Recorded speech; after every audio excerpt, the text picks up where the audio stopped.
So this is ableism according to Emily Ledoux, because the definition she uses is ableism is attitudes, actions, and circumstances that devalue people because they are disabled or perceived as having a disability. Wow. Note the similarities there. Similarities around value. Yeah. Yeah. What is value and what society sees as value? Again, goes back to why is it so hard for society to acknowledge a disability is a state of that is discriminated against? And all of this leads to stigma. Yeah. Yes. Nobody can disability until it lives in. What your point, Amanda, about everyone becoming disabled eventually, and therefore you would think that there would be more compassion or understanding. And it reminds me of a point by one of our colleagues, Dr. Peter Rosenbaum, this morning or earlier this afternoon, said to me in the chat, when we discussed in a larger meeting briefly what we might discuss today, he said perhaps there's stigma around it because most people will become disabled at some point, but they're not comfortable with that fact. There's like fear around it. There's something to be said for having a disability from birth. It's very likely more challenging to develop it later in life. But that's not to say that it isn't possible to adapt, or that there's not value in living a disabled life. But society loves to tell us that there's no value in that. But again, it's that value to us. That value of doing things differently and doing things together. We live in such a everybody has to be able to do things by themselves for themselves kind of environment, that as soon as people with disabilities push back against that narrative, we get hit with that ableism too. Yeah. It's interesting to talk accommodations, because that's the other part, because of stigma and because of not knowing or being willing to know more about disabled lives. We get into situations where it's like, great, we need to fill a quota, let's like hire disabled people to work for us, and that's great and dandy, like I'm grateful for work, but like, are you ready to have that conversation of my accommodations change? My accommodations don't stay the same. I can suddenly get sick or ill or disability flare-ups that make it so that I'm very last minute cannot come to work. But that doesn't mean that I'm not a valuable employee. That doesn't mean that I can't work. It means that there's something off with your work environment. That means there's something wrong with how you see productivity. And that needs to change.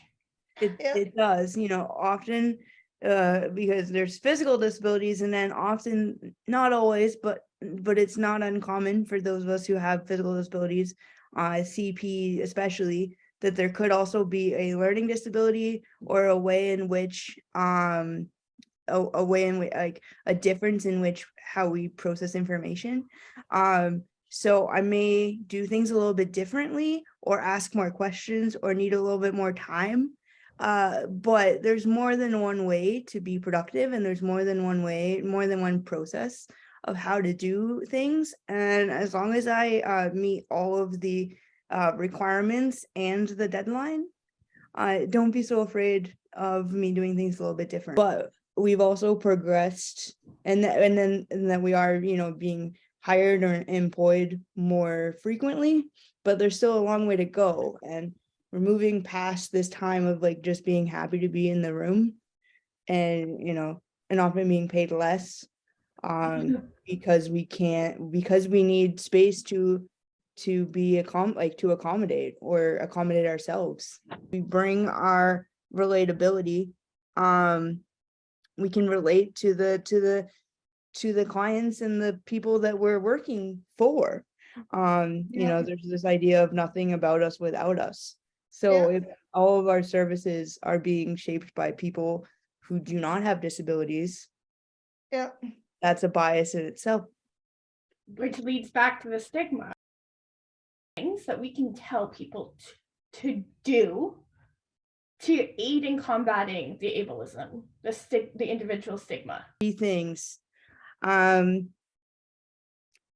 it be too direct to say like read the room, or think through an assumption a little bit more before you say it?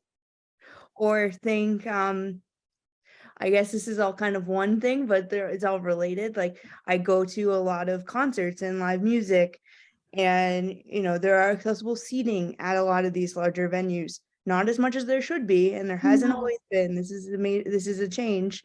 But you tend to have a little bit more space in this limited area, because the rest of the stadium isn't accessible for a wheelchair. And so able-bodied people see that space and think, that's a wonderful place to stand or sit. I want to sit there also, or stand there also. But no, you don't need to sit or stand in that space. The whole rest of the stadium, the whole rest of the area, whether it be a restaurant with limited accessible seating, or a stadium, or a bus, or whatever, if you don't have a physical disability that requires that area, the whole rest of the space is made for you. The world has sort of pigeonholed us into this tiny area of where it's acceptable to be, if that. So be mindful of that space. Being done on ableism, and there is work being done. There's work being done to educate. It's pickup Amen. books written by disabled authors. It's find those Instagram pages that are run by disabled individuals that are helping to call out the ableism, calling out the positives of being disabled. Yeah. It's seeking that representation in films, in media, in children's books. Think about how you would want to be treated. Yeah. Right? Do you want to, be designated to only a small area, or separated from your friends and family whenever you need additional space or additional support? The thing about disability is that you can be other and disabled all the time. You can be disabled and a person of color. You can be disabled and of a, any religion, any faith. You can be disabled and LGBTQ. You can, like, And it can happen statistically, that's anywhere. a pretty big statistic. Right? Like anyone, Yeah. you could be disabled and female, you can be disabled and male, right? Yeah. Like, You can be disabled and non-binary. right? Disability touches every single demographic out there, every single one. Yeah. But yet we are the least talked about in some ways. And I find sometimes we're the most misunderstood. Sometimes. Do with, not for. So if you're going to advocate for us, if you're going to do research about us, include us, but also do it with us. Advocate with us. Learn with us. Yeah. Engage with us. Yeah. Don't ignore us. Be in a room with us.